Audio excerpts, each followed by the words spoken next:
Estamos en vivo. Buenos días, sean bienvenidos.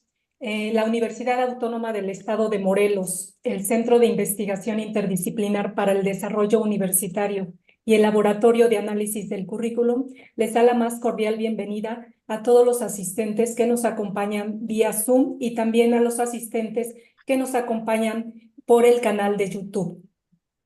Esta actividad, el día de hoy que se va a presentar, es una actividad del ciclo de conferencias magistrales que tiene en su agenda el Laboratorio de Análisis del Currículum, en donde el objetivo es ofrecer a la comunidad universitaria y público en general un espacio académico para el diálogo y la reflexión crítica en torno a temas actuales y relevantes que impactan en la educación superior y el currículum universitario. Para continuar con esta actividad, cedo la palabra a la doctora Connie Senger, que fungirá como moderadora de esta conferencia. Gracias. Sí, muy buenos días tengan todos y todas ustedes. Les damos la más cordial bienvenida. Gracias por estos minutos que nos regalaron de espera. Tuvimos algunas dificultades técnicas, pero ya estamos listos. Le damos la más cordial bienvenida a nuestro profesor invitado, el doctor Roberto Ángel Rodríguez Gómez Guerra. Él es doctor en Ciencias Sociales con especialidad en Sociología por el Colegio de México.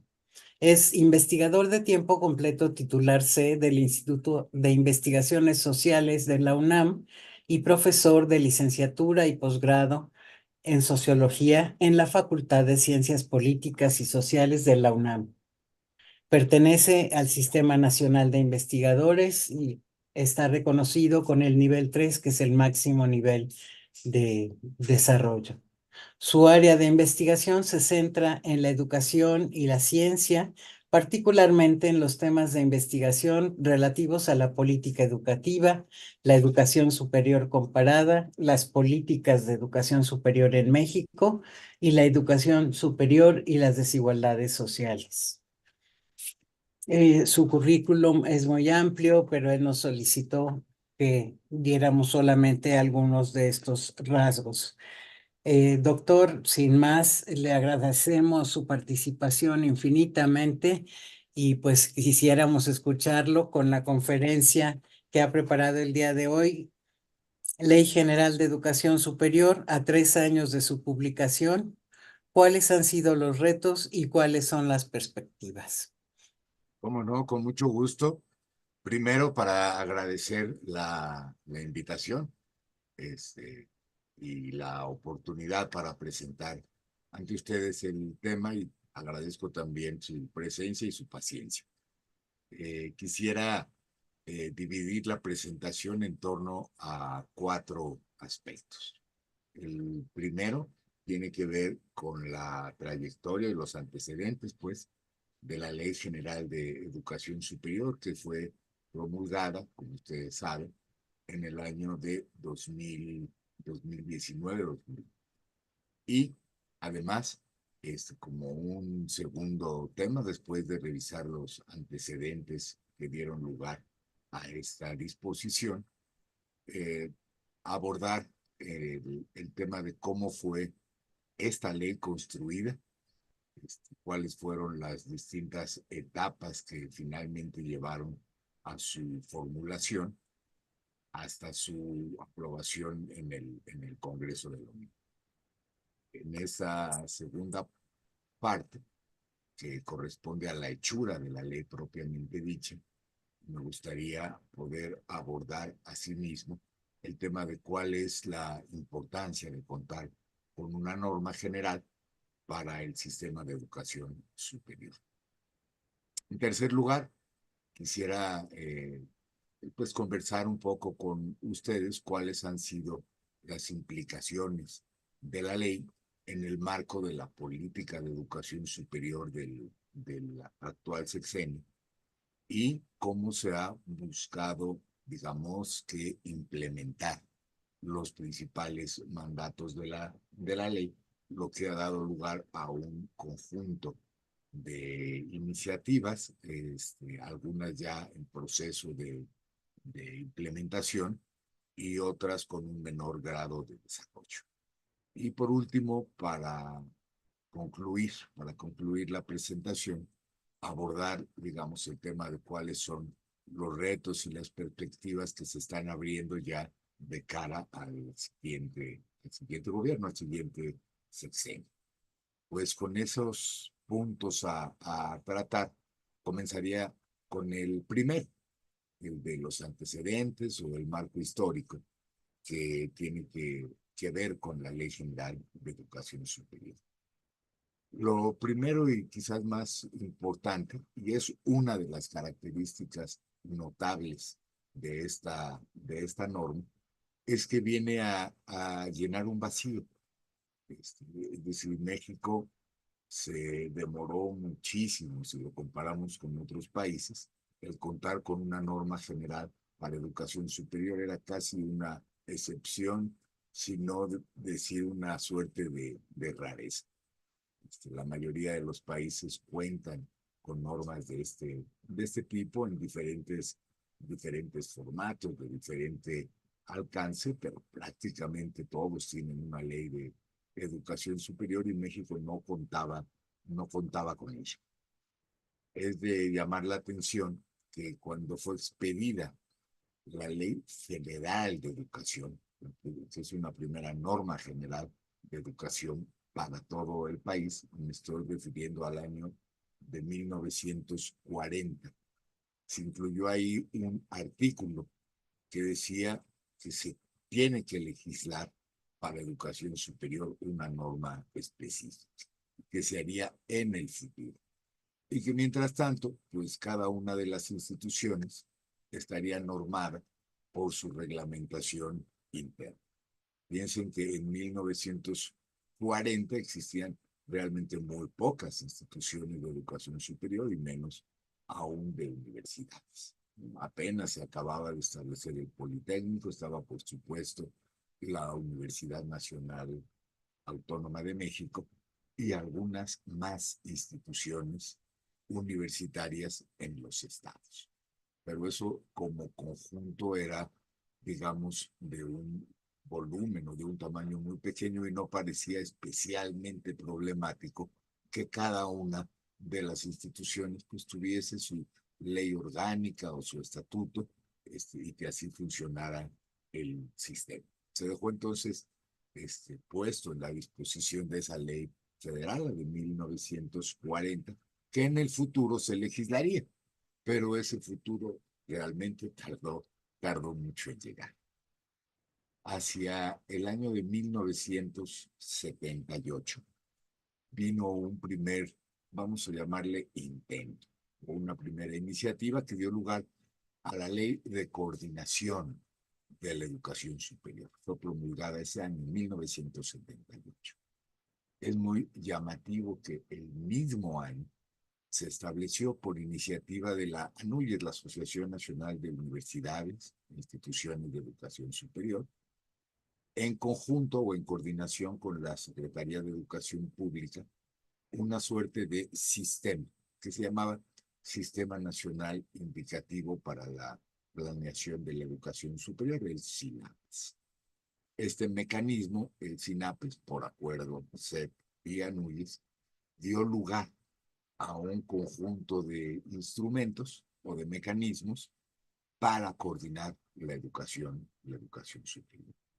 Estos fueron, pues, en primer lugar, el Consejo Nacional para la Planeación de la Educación Superior, CONPES por sus siglas, y en los estados, las primeras comisiones nacionales para la planeación de la educación superior, las CONPES, y se establecían en ese sistema nacional indicativo pues un conjunto de prioridades o de programas que podrían desarrollarse a partir del acuerdo entre las instituciones y la autoridad pública federal, es decir,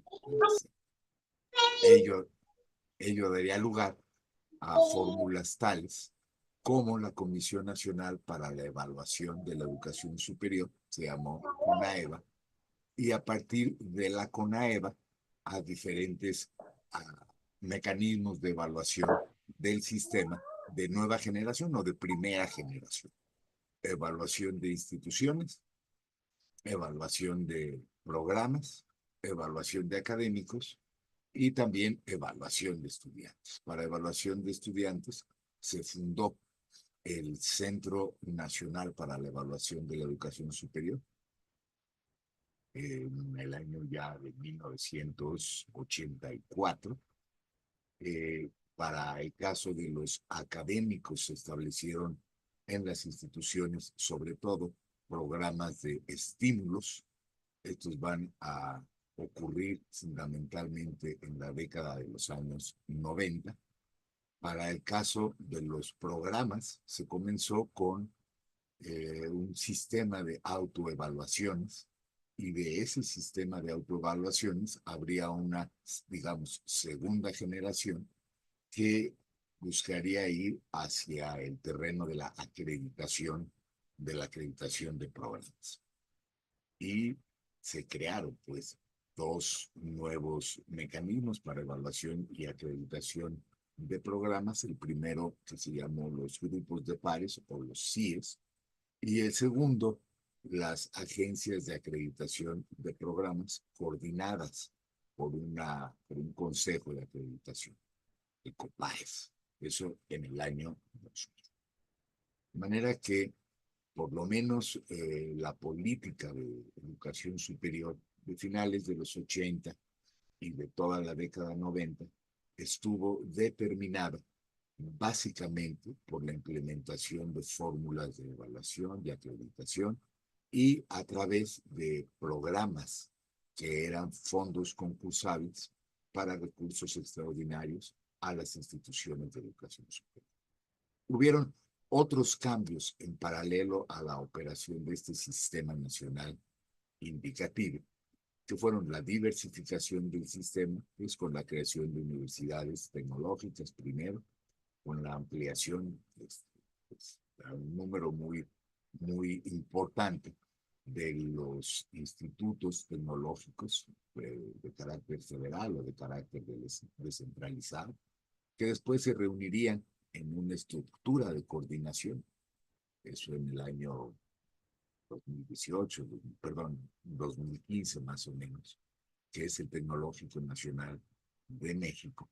Se crearon las primeras universidades interculturales, se estableció el sistema de universidades tecnológicas, después el de universidades politécnicas, la Universidad Pedagógica Nacional, pues estableció sedes descentralizadas en todos los estados, y eso ha aunado a la creación de instituciones públicas de educación superior, pero no autónomas y bajo el control de los estados.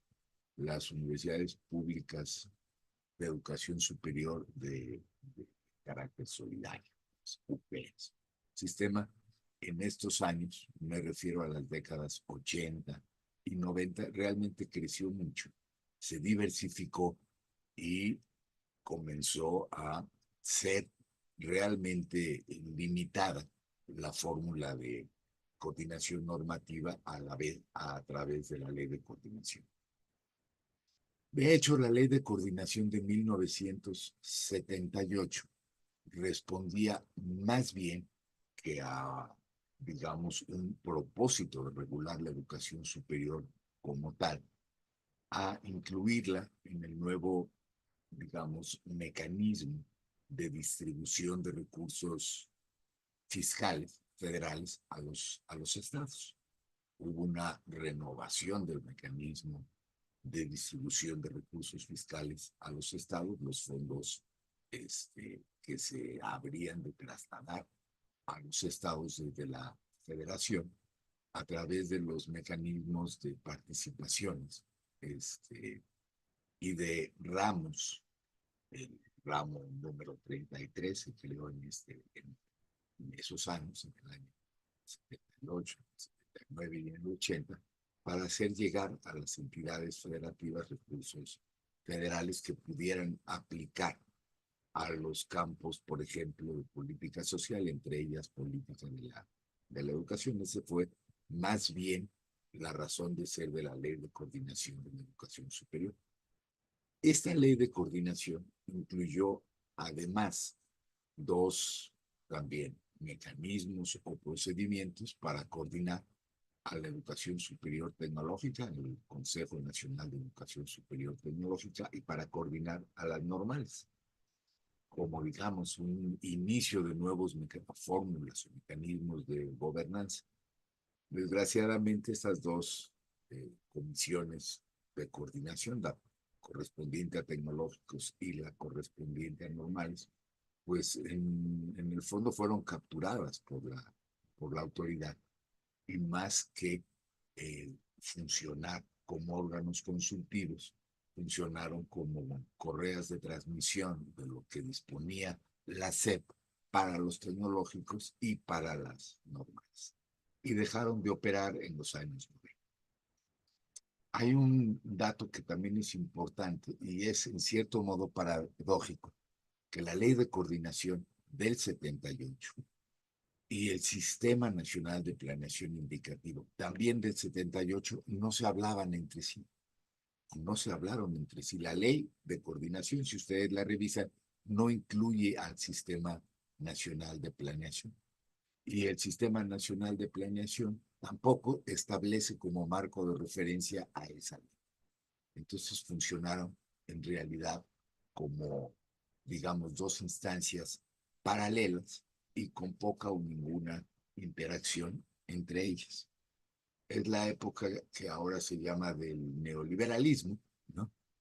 En que, digamos, podía la política pública funcionar, operar a través de otras fórmulas que no fueran las normativas.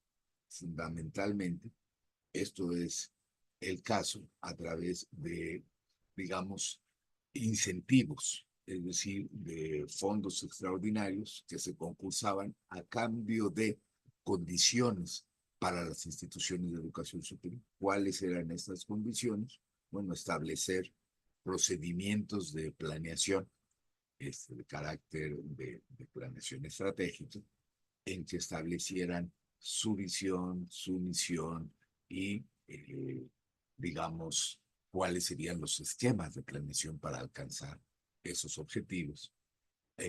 Para el gobierno federal era importante, por ejemplo, establecer una mayor proporción de profesores o profesores investigadores de tiempo completo, y bueno, crearon los sistemas de becas para el profesorado y los programas de estímulos. Era importante contar con, se llamaban entonces, mecanismos de aseguramiento de calidad, y se impulsó la acreditación de programas, por ejemplo. Entonces operaban otros mecanismos, pero no los regulatorios. La Asociación de Universidades, desde el año 2000, pues, tenía muy claro que había ahí un hueco que había que llenar, y comenzó a elaborar proyectos de ley general.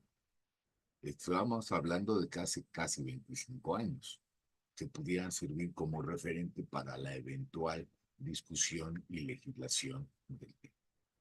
Hubo varios intentos y varias iniciativas durante los primeros años de este ciclo, pero no se llegó muy lejos con ello.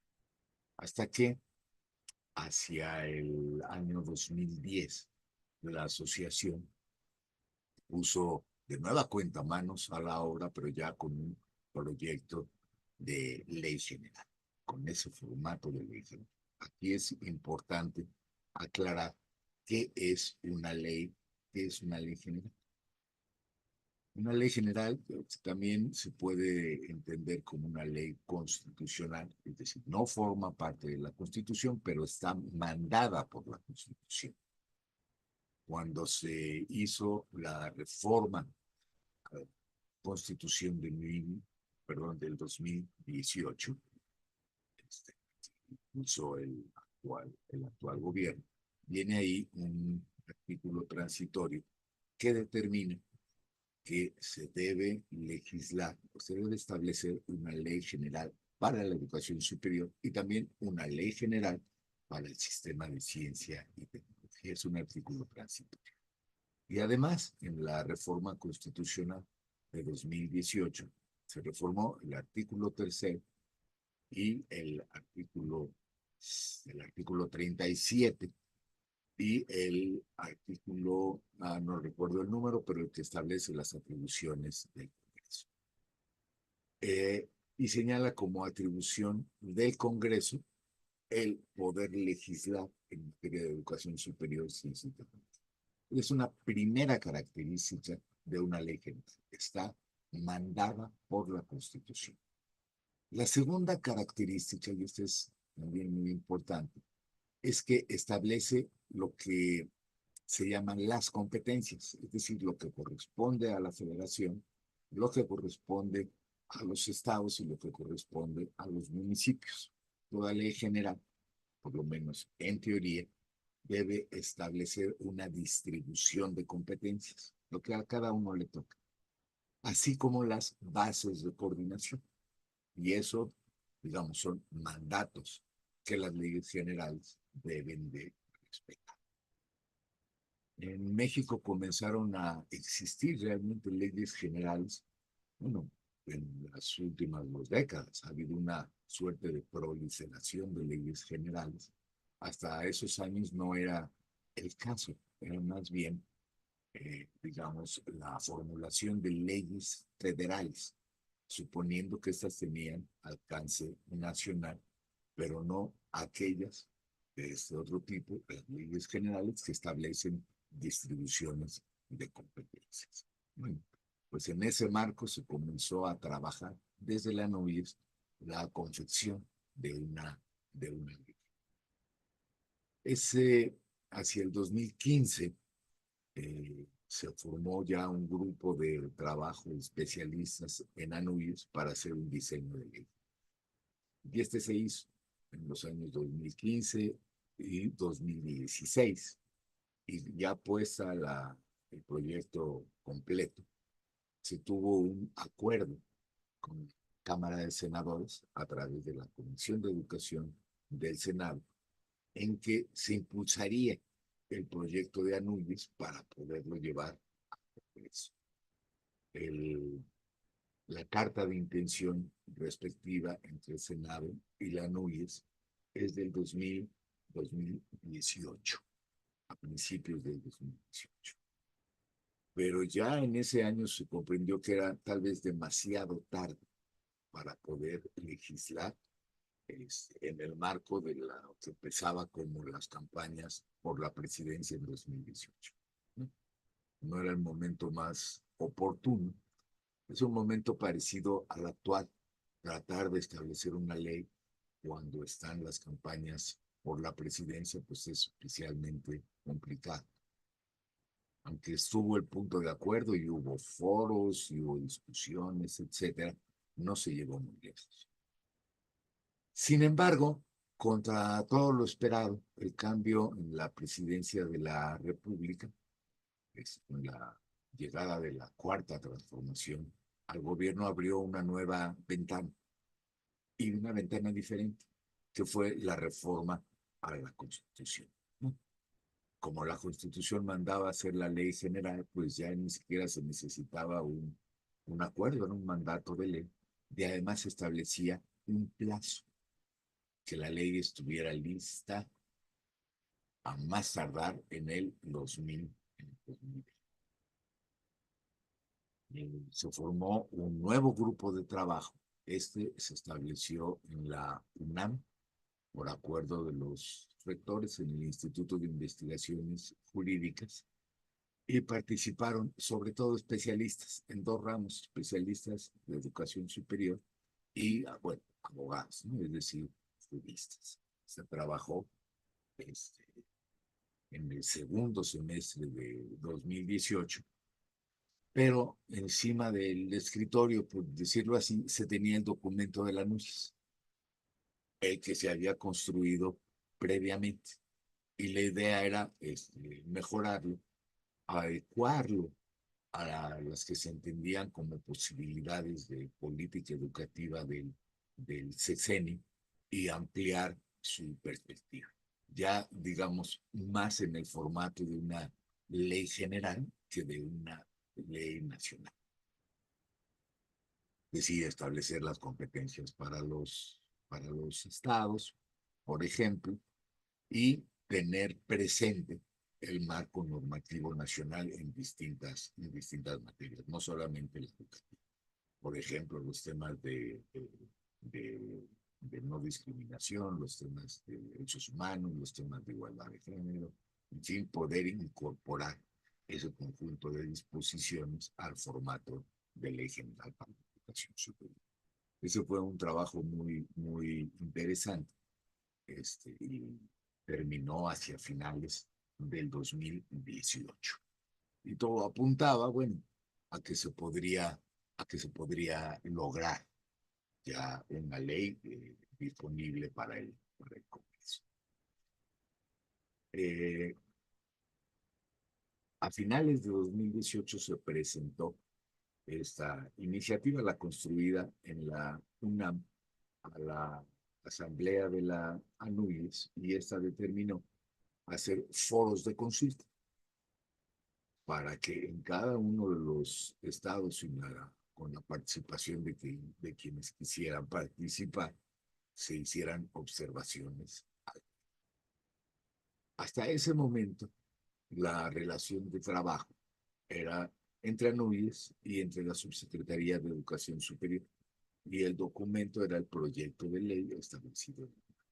Estamos hablando de finales del 18, principios del 19. Se hicieron los foros, se hicieron 32 foros, uno en cada estado, y en cada estado generalmente en la Universidad Autónoma del estado correspondiente. En algunos casos en institutos tecnológicos, pero se hizo esa dinámica y se recogieron observaciones casi innumerables, pero la ANUYES asumió la tarea de sintetizarlas y entregó eso, una síntesis de las observaciones de autoridades educativas, de autoridades del sistema tecnológico, de las interculturales, de las normales. Y bueno, fue claro que faltaba todavía bastante trabajo por hacer, y se integró ya un nuevo colectivo, un nuevo grupo cuya coordinación estaría a cargo de la Subsecretaría de Educación Superior, ¿no?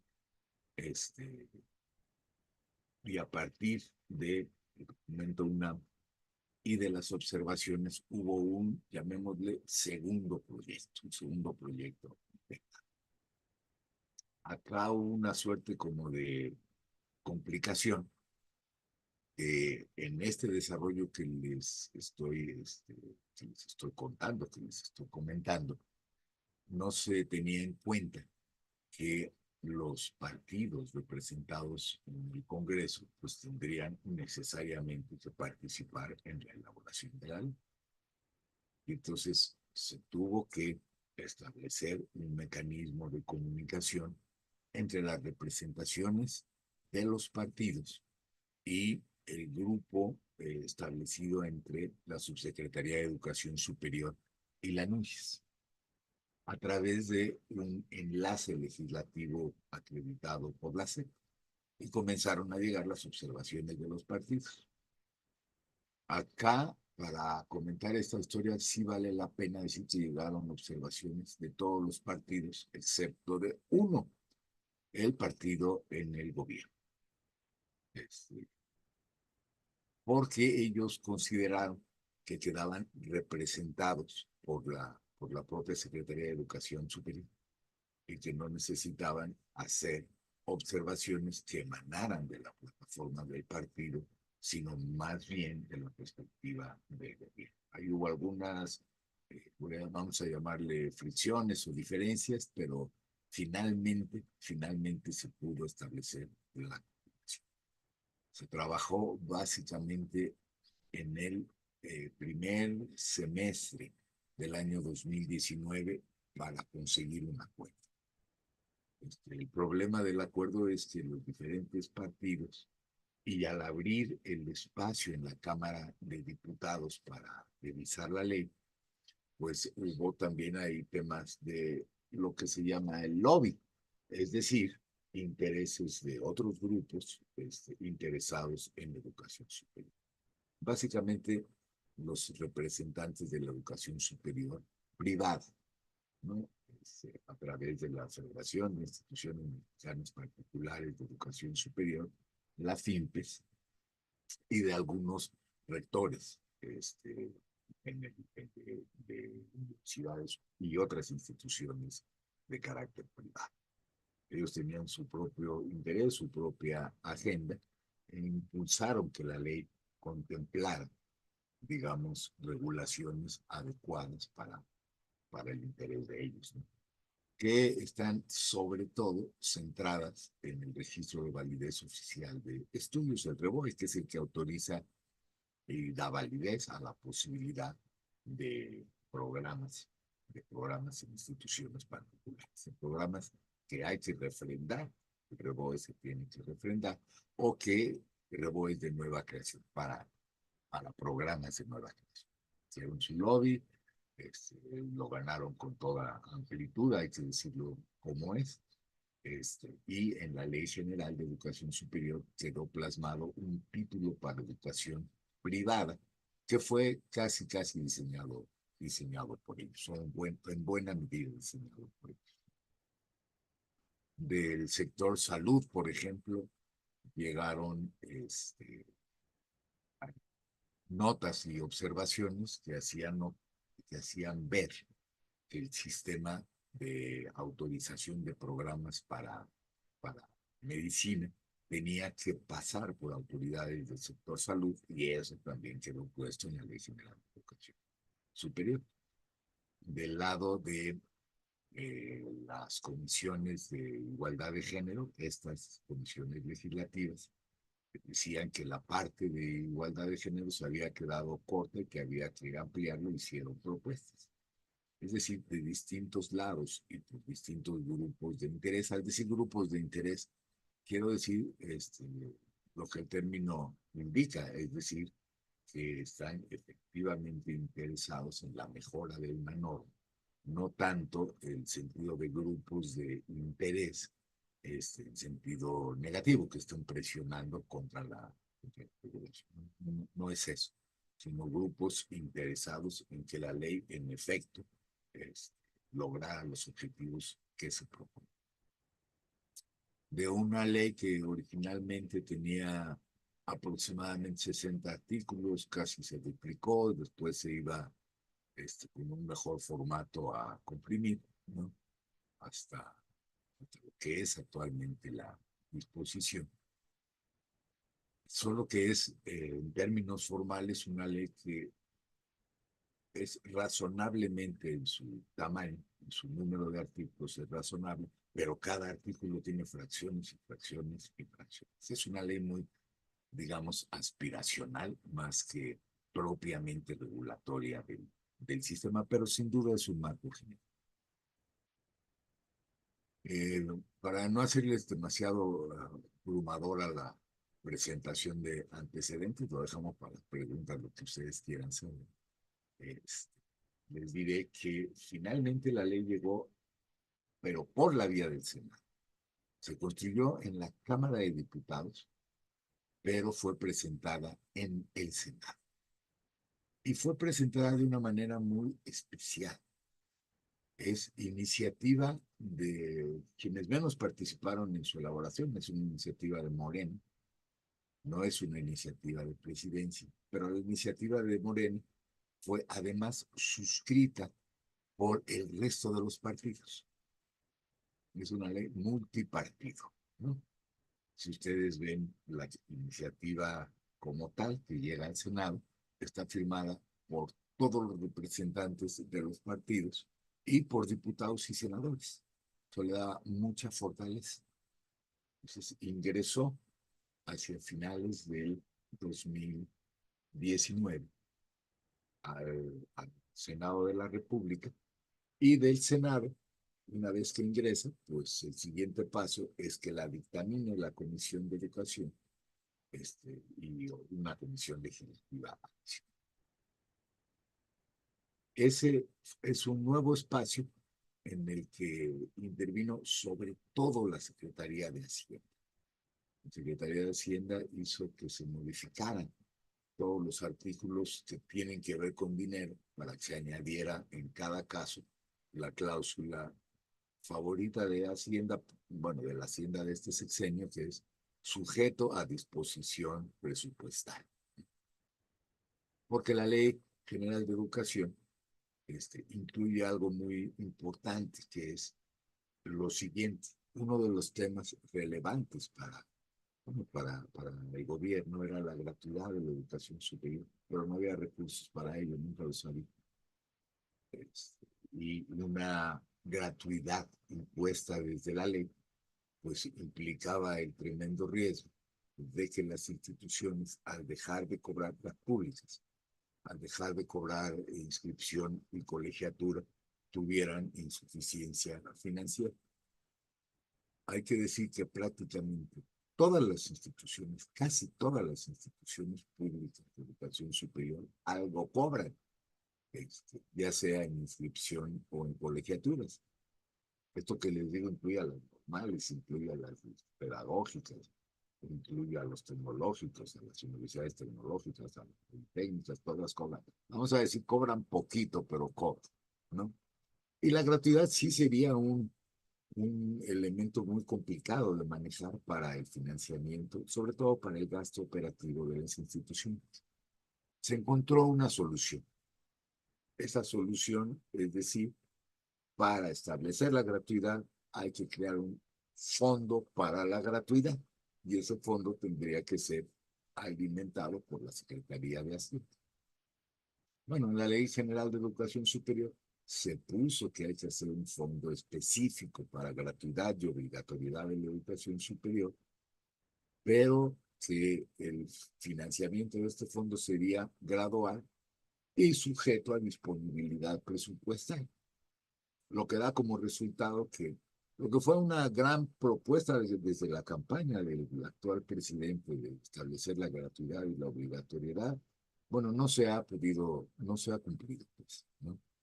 Está en la ley, pero como la ley dice gradualmente y sujeto a disponibilidad, pues no ha existido el fondo, aunque ha sido objeto de negociación casi cada año entre la Subsecretaría de Educación Superior y la Secretaría de Hacienda. El caso es que ese dinero no hay. Y tampoco ha habido un incremento importante del subsidio para el sistema de educación superior prácticamente desde el 2018. Apenas ha incrementado el presupuesto para la educación superior al nivel de la inflación y no más que eso. En fin, finalmente con esas, digamos, correcciones de la Secretaría de Hacienda, la ley fue presentada al Pleno del Senado y tuvo la fortuna, pues vamos a llamarle así, de ser aprobada en forma unánime. Y las leyes del país tienen que ser dictaminadas por ambas cámaras. Entonces regresó todavía en buen término para que pudiera hacerse la aprobación en la Cámara de Diputados finales del 2020 y cumplir además con la obligación constitucional que llegó a Cámara de Diputados. Y se calculaba que no habría ningún problema, que ya estaba todo planchado, los partidos de acuerdo, y que pasaría igualmente por consenso. Eso es lo que se supone. Pero de pronto salió algo así como carta de abajo de la mano, y el Partido del Trabajo dijo, yo tengo una iniciativa diferente, y presentaron una ley alternativa de educación superior. Totalmente distinta a la que se había aprobado. Pero la Comisión de Educación tenía la obligación también de dictaminarlo, hizo las observaciones, se llegó a una especie de acuerdo, y el acuerdo fue que se presentaría la aprobada por el Senado y que el Partido del Trabajo, que había presentado su propia iniciativa, votaría en contra y en voto en contra. Entonces, en diputados se aprobó por gran mayoría, pero con los votos en contra del Partido del Trabajo y de algunos diputados de Morena. Entre ellos, por ejemplo, Pablo Gómez. Y la reserva que tenían era una muy interesante, la voy a comentar en detalle. La Ley General de Educación Superior incluye un artículo, el artículo 2, que fortalece la autonomía, o que busca fortalecer la autonomía.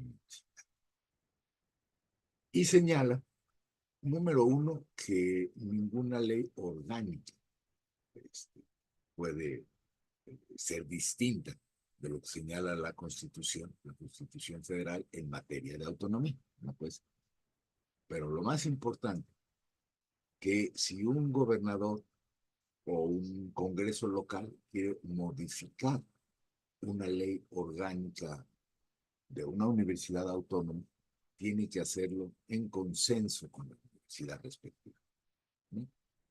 Es decir, con el órgano colegiado superior, normalmente son el Consejo Universitario.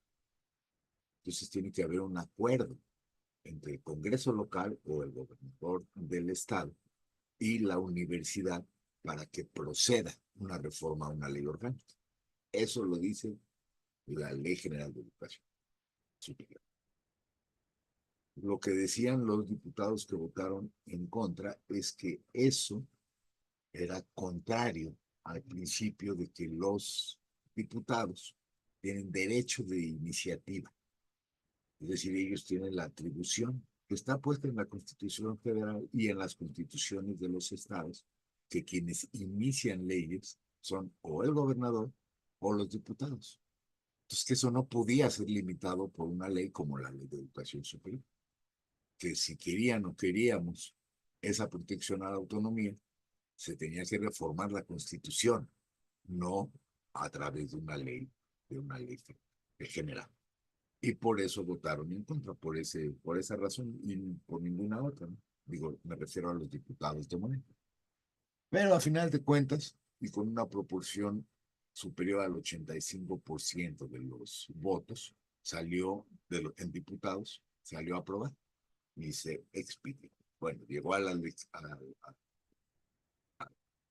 revisión final que hace la Consejería Jurídica y la Secretaría de Gobernación y se publicó ya en el diario oficial. Y ahí termina, digamos, la historia de cómo se confeccionó esa ley, ¿no?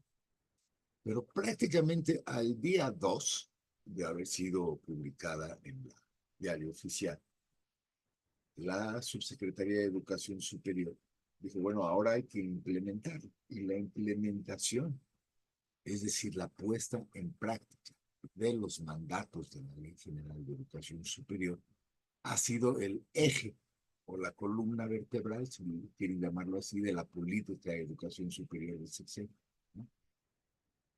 Casi que fue una suerte de tabla de salvación para la autoridad educativa federal, que su trabajo tuviera que consistir, como ha consistido en los últimos años, en ver que los mandatos de la Ley General de Educación Superior se cumplen. No ha sido el único, digamos, proyecto para la educación superior. Están también las universidades Benito Juárez, ¿no? Está también el tema de crear más universidades interculturales y otros proyectos. Pero en realidad la parte sustancial de la política de educación superior del sexenio ha consistido en la implementación. ¿Y qué es esto de la implementación? Bueno, cumplir los mandatos de la ley. Se identificaron 17 o 18 mandatos que están puestos en esta norma y se comenzó por el que se consideró el más relevante, que tiene que ver con la gobernanza o con la coordinación del sistema, ¿no? Siempre se ha dicho, y tiene mucho sentido, que no existe en México un sistema de educación superior, sino más bien un gran archipiélago de instituciones y de subsistemas que se hablan poco entre sí y que no establecen, pues, relaciones de coordinación, de vinculación, de trabajo conjunto, etc. La ley lo trata de resolver a través de un mecanismo que es el Consejo Nacional para la Coordinación de la Educación Superior, o por sus siglas, el CONACYT. Dijeron, bueno, lo primero que hay que hacer es hacer el CONACYT. Y acá es muy llamativo que parecía complicado crear un órgano de esa naturaleza, pero sí se hizo, tuvo mucha convocatoria. El CONACYT en su estructura actual está constituido por aproximadamente 140 representantes. Están rectores de universidades públicas o directivos del subsistema tecnológico, del de normales. Están ahí los privados también, los representantes de la educación superior privada. Están los representantes de las comisiones nacionales de planeación de los estados. Está todo el mundo que tiene que estar, ¿no? Se reúne periódicamente, ¿no? Tienen por lo menos 2 sesiones ordinarias por año, pero han hecho varias extraordinarias.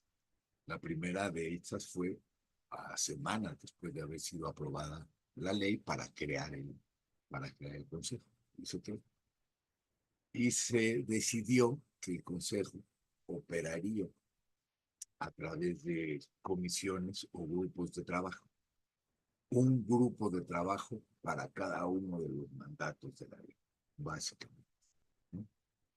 Pues si la ley dice, como dice, que hay que crear un sistema nacional de evaluación y acreditación, pues hubo una comisión para crear el sistema nacional de evaluación y acreditación.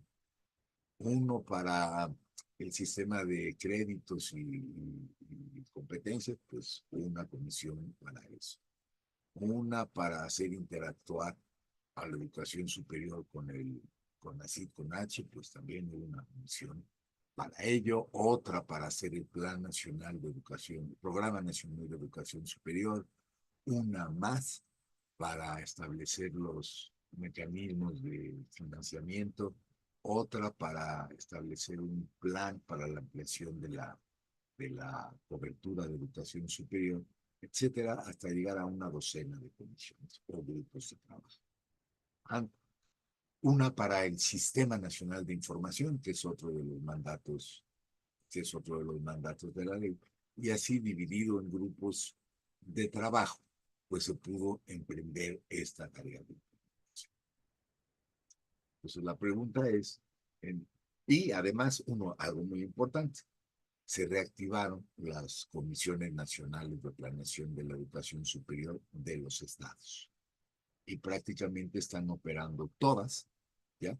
Y se reúnen y hay una instancia de coordinación de las comisiones estatales.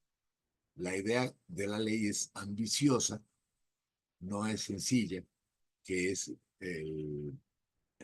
buscar establecer sistemas estatales de educación superior que sean coordinados por las autoridades estatales, pero a través de las COMPES, que son estas COEPES, perdón, Comisiones Estatales de Protección de la Educación Superior.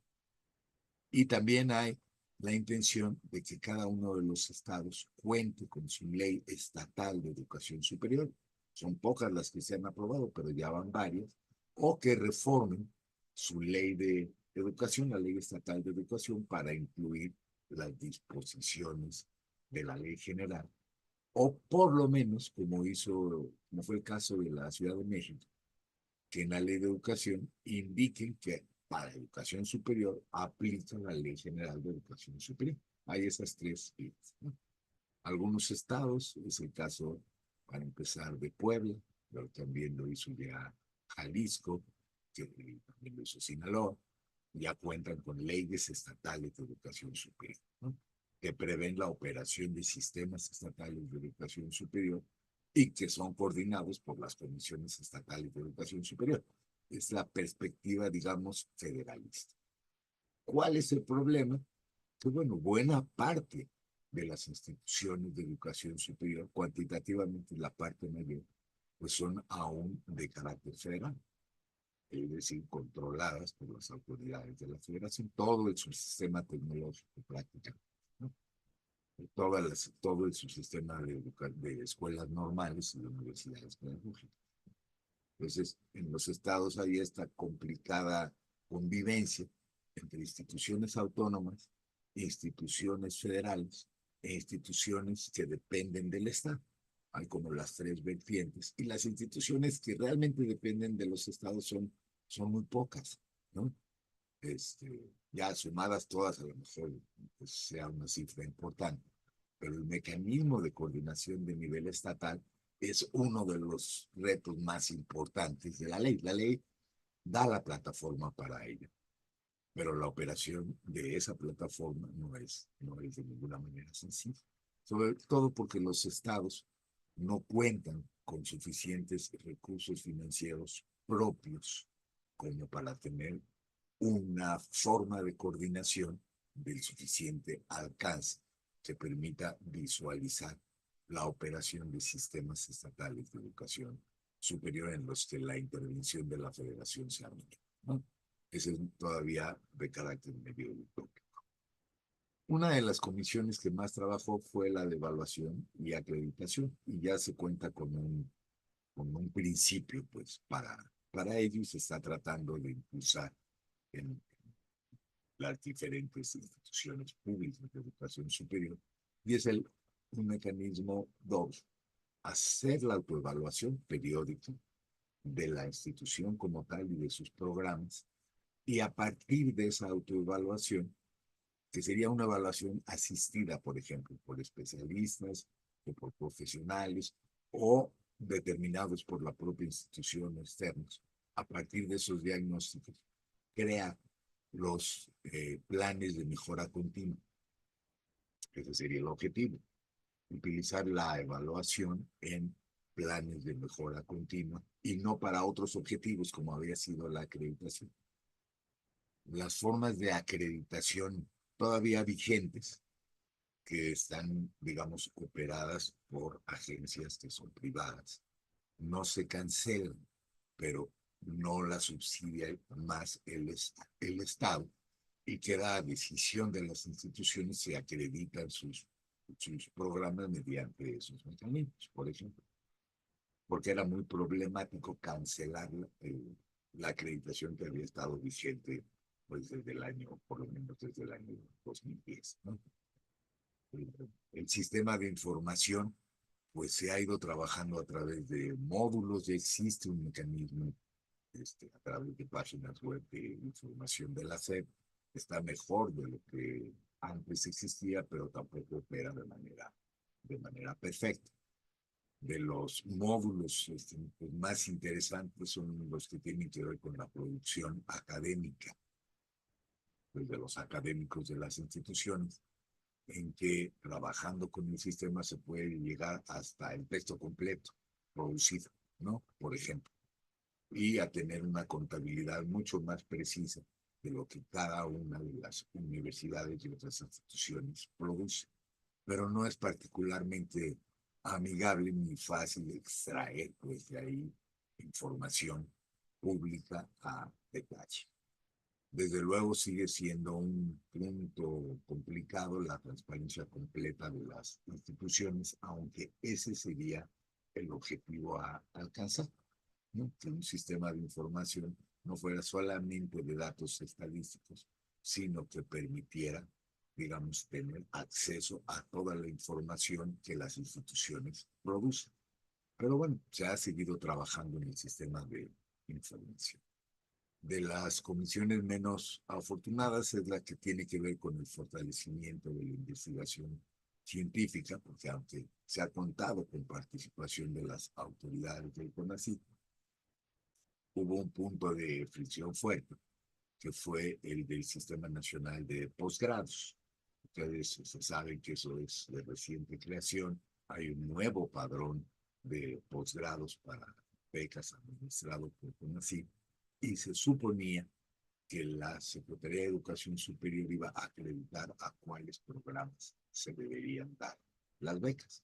No se hizo de esa manera, se hizo como el CONACYT lo planteó, con un sistema de preferencias a los posgrados, de manera que quedaron fuera del Sistema Nacional de Posgrados todos aquellos que tenían que ver, por ejemplo, con el área económico-administrativa, aquellos que tenían que ver la mayoría, con posgrados en Derecho y Administración, entre otros. O quedaron, digamos, en prioridades lejanas a la primera para el otorgamiento de estas.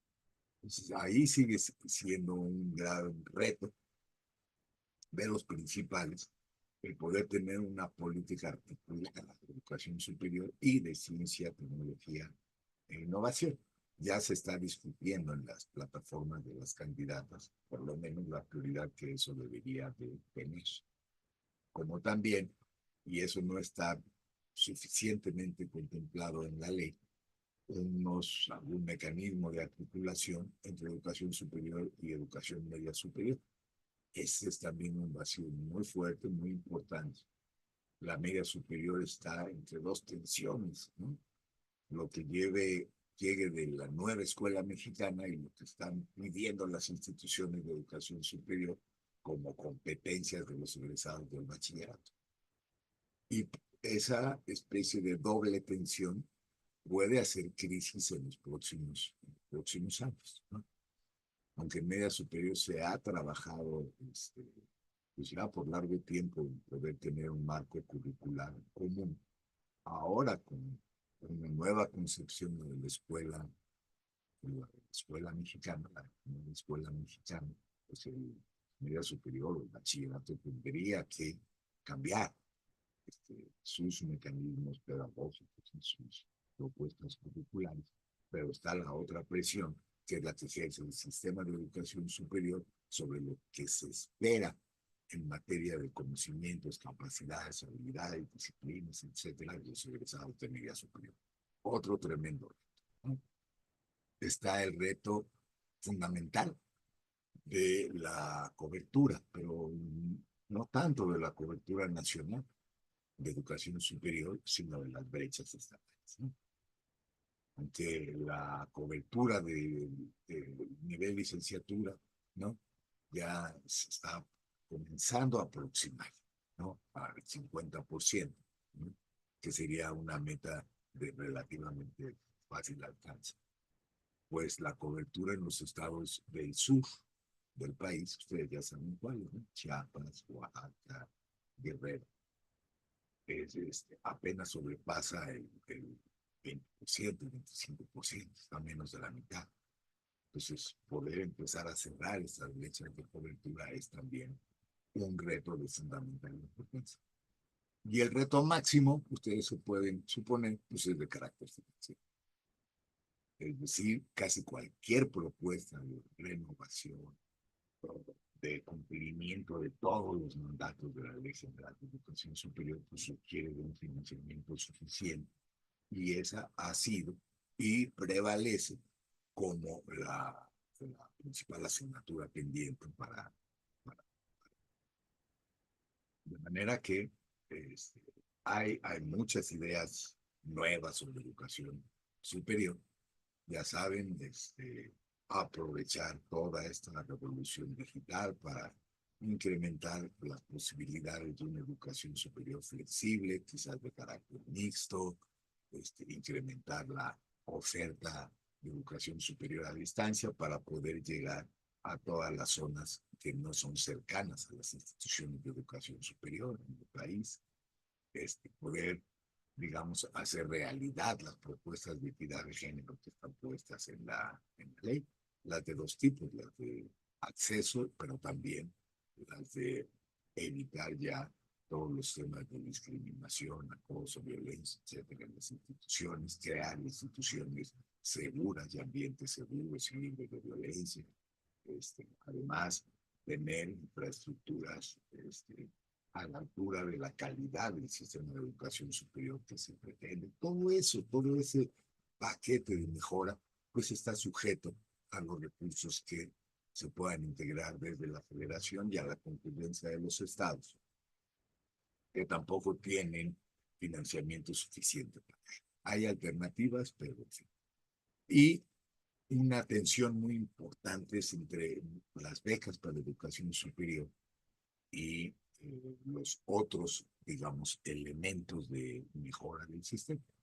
Hoy las becas en los dos programas, el de Jóvenes Escribiendo Futuro, Escribiendo el Futuro, y las becas Elisa Acuña, juntas, pues llegan a una cantidad en torno a 12.500 millones de pesos. Eso es casi el 10% del Fondo Federal para Educación Superior. De manera que hay un escenario en que las becas no son dinero más para educación superior, sino se convierten en dinero menos para educación superior. Eso ya se vio en la media superior, que hay beca universal. De todo el gasto federal en educación media superior, más del 25% corresponde a becas, ¿no? Y ese es un límite para las posibilidades de aplicación de presupuesto en otras necesidades. Desde luego en la nómina salarial y desde luego en los gastos de infraestructura, ¿no? La infraestructura en educación superior pues es realmente dinámica, que no es nada más de ladrillos, sino es también de equipo de cómputo, por ejemplo, de adquisición de software, de tener abastecidas las bibliotecas y las bibliotecas de las instituciones, los laboratorios, los reactivos, etcétera, etcétera, ¿no? Es decir, el mantenimiento adecuado de las instituciones de educación superior, de las universidades que hacen investigación, digamos, requiere un presupuesto creciente, ¿no? Y no es que yo esté en contra de las becas, ni mucho menos, nada más estoy diciendo es quizás un factor que hay que poner en la balanza. Si queremos gratuidad o becas focalizadas a los estudiantes que las necesitan. Las dos cosas a la vez, que sería lo deseable, pues requieren una intervención financiera de una escala que no hemos visto para alcanzar los niveles de excelencia, los niveles de cobertura, los niveles de integración del sistema, etcétera. Ese es el factor, digamos, a discusión, y ese está realmente en la preocupación actual de las plataformas.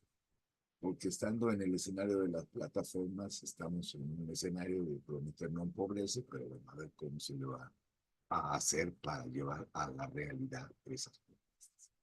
Para terminar, sin duda, la Ley General de Educación Superior ha creado una plataforma que de continuar podría llevarnos a un mejor lugar, digamos, ¿no? Por primera vez contamos ya con un mecanismo regulatorio general que establece reglas de juego y que ha alimentado nuevas posibilidades para la política de educación superior. Hay muchos retos, les estoy diciendo, quizás el reto clave es de carácter financiero. Obviamente no es el único, pero lo que es interesante de la coyuntura actual es que hay la oportunidad a través del diseño de una nueva generación de políticas de educación superior de cumplir con las expectativas que se tienen al respecto. Pues con eso terminaría la presentación, Connie, y quedo a la disposición de preguntas. Tengo hasta las 11:30 solamente. Muchísimas gracias, doctor. Verdaderamente muy interesante su exposición. Pues nos deja una tarea grande para poder sortear estos retos que ha mencionado de la mejor manera posible. Hay 3 comentarios, preguntas, si gusta, se los leo y ya usted me dice si continuamos de esta manera. La primera dice: la gratuidad en sí para las instituciones de educación superior ha sido un gran reto de superar. Y además, si los recursos que se distribuyen a las instituciones no son iguales para cada una de ellas, ¿qué podemos hacer? Esa es la primera. La segunda dice: me parece que uno de los temas que se deberían atender por parte del Estado para poder realmente ofrecer gratuidad y responder a la obligatoriedad del derecho es el financiamiento. ¿Qué podemos esperar del Estado en razón de lo que se señala en los artículos sobre la función de la disponibilidad presupuestal del Estado? Bueno, esto lo contesto rápidamente. este, las decisiones financieras son decisiones de naturaleza política. Es decir, todo gobierno, y más un gobierno entrante, decide en qué quiere invertir, ¿no? Y decide las prioridades de inversión. Llegar a la gratuidad es perfectamente posible. Hoy la gratuidad estaría costando aproximadamente entre 13 y 14 mil millones de pesos al año. Eso. Con eso sería suficiente para que ninguna de las instituciones públicas de educación superior tuviera que cobrar inscripción y colegiatura. Piensen en esa cantidad. Es igual a lo que cuestan las becas de educación superior. No estoy diciendo que haya que decidir entre una o entre otra, ¿no? Hay que buscar, me parece a mí, un equilibrio. La propuesta, estamos en la actualidad en torno a un poco más de 500,000 becas. Un poco más.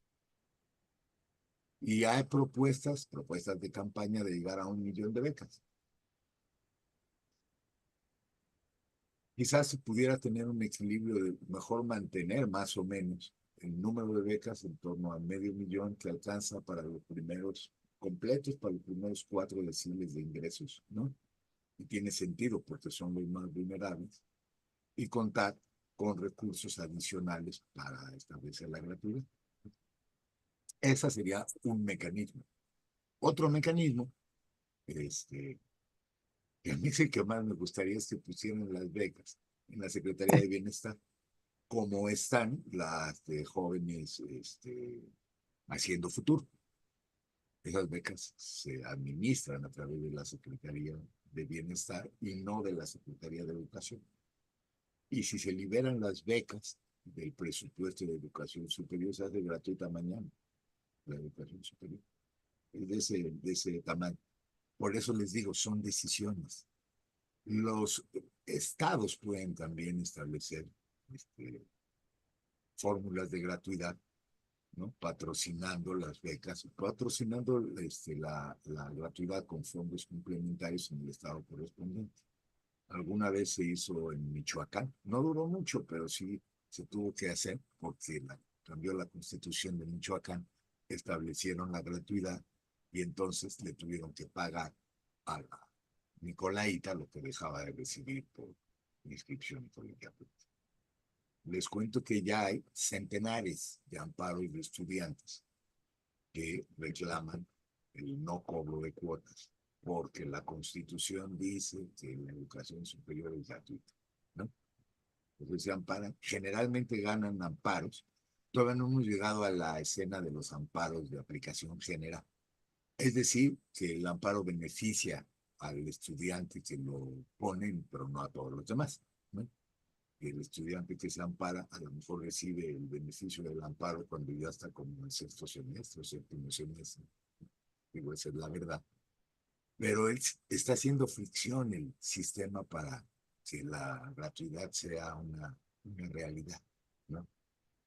Desde luego las instituciones se quejan, es según las circunstancias. Las del norte del país simplemente no podrían vivir sin lo que cobran de cuotas y colegiaturas. Y no me refiero solo a las autónomas, que son las que están en mejores condiciones en comparación, pero las sedes de las pedagógicas, por ejemplo, las pedagógicas descentralizadas, prácticamente no reciben recursos de la federación y son la última prioridad en el estado correspondiente. Primero le dan a la autónoma porque hace más ruido y en último lugar a las normales y a las pedagógicas, ¿no? Por efectos, por situaciones políticas, no de política educativa, ¿no? O sea que Entonces, todo esto estaría sujeto al diálogo, al convencimiento político del próximo gobierno de por un lado, decidir. y de los gobiernos y los congresos estatales, ¿no? Le pongo un ejemplo, se acaba de, ahora sí que de noticia de último minuto, se aprobó en el estado de Jalisco que el estado debe contribuir con una proporción de del gasto estatal, ¿no? para la educación superior, ¿no? Ya como una obligación del Estado. Algunas entidades, por ejemplo, Sonora, Sinaloa, tienen impuestos estatales para educación superior. ¿Es la mejor solución? ¿No? Quién sabe, hay que ver, porque esos cobrar impuestos siempre tiene sus riesgos, ¿no? Hacer sistemas de beca concurrentes con fondos de la federación, fondos de los estados, a través del gasto que llega de la federación, de los recursos que llegan de la federación. Y concurrencia privada a través de estímulos fiscales también es posible, ¿no? Entonces, hay que ver cuál es el Una mejor diseño alternativa. y las alternativas. Lo que quiero decir, las alternativas hay, ¿no? Decisiones políticas, eso es lo que está en juego y lo que vamos a ver en qué, en qué resulta. Desde las campañas, ya saben, las apuestas son grandiosas, ¿no? Becas para todo el mundo. Vamos a hacer prioridad la educación superior y etcétera, pero prioridad es presupuesto y eso hay que observarlo como se dice. Pues Doctor eso, Rodríguez, bueno, ha sido muy interesante, de verdad, esta sesión para nosotros. Hemos estado preocupados también frente a los cambios que se avecinan claro, y nos deja mucho que pensar, mucho trabajo a realizar también ahora que hemos asumido la nueva administración, la nueva rectoría, nuestra rectora ahora mujer, la doctora Viridiana. Está muy al tanto de todos estos procesos y de todos estos señalamientos. Y creo que aquí de lo que se trata es de que toda la comunidad universitaria esté convencida de que hay que seguir luchando por ello, porque no podemos perder este carácter autónomo que tenemos. de acuerdo. Bueno, muchas gracias por la invitación, gracias a los presentes, presentes o virtuales, perdón. Y ustedes van a tener también una elección muy interesante que no está predefinida. Así es que ahí hay un espacio de oportunidad.